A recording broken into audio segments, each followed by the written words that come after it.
I've been interested in change for a number of years, and I can trace my interest to two very specific incidents that really gave me a much greater appreciation for the dynamics of change as well as the human behavior that often accompanies change.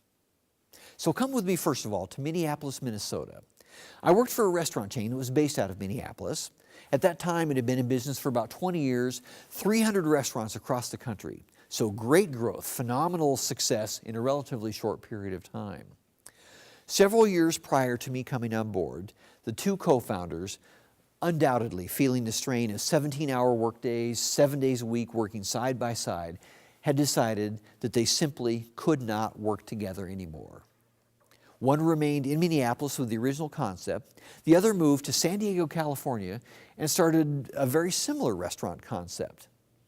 But what they found over the intervening years was that they were competing for market share, they were competing for customers, they were even competing for real estate. So, after years of competition, they decided they were going to merge their concepts. They patched their differences and decided they're going to bring their two restaurant chains together, which actually was a very positive move. For the smaller restaurant chain, it gave them advantage of the economies of scale by being affiliated with a larger group. For the Minneapolis-based concept, it gave them much greater exposure to the Southern California market. So again, very, very positive change. Now, part of my role with the organization was to travel to San Diego to look at those smaller restaurants, to look at the systems and the processes that they had in place to determine which needed to remain with that concept and which could be used across the organization.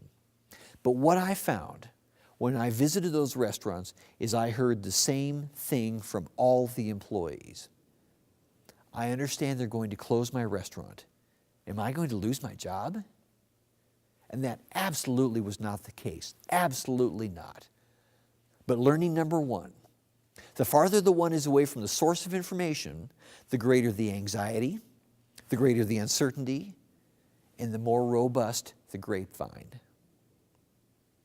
A couple years later, I moved to Rapid City, South Dakota in the beautiful Black Hills.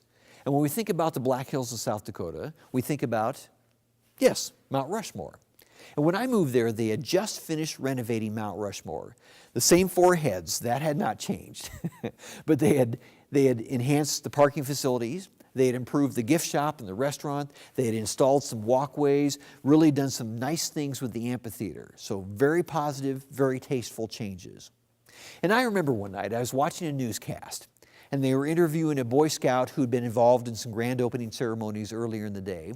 And they asked this 12-year-old, "What do you think about the changes of Mount Rushmore?" And I remember very distinctly, he said, "I think they're pretty cool, but I don't think the old people are going to like it." Now, when you're 12 years old, anything on the far side of 20 seems old. But it struck me, and this is learning number two. The more one is invested in the status quo, the more difficult it is to change. The more that one is invested in the way things are now, the tougher it is to let go of that. So those two incidents really introduced me to change and the dynamics of change. It gave me a better appreciation for how people react to change and why they behave the way they do.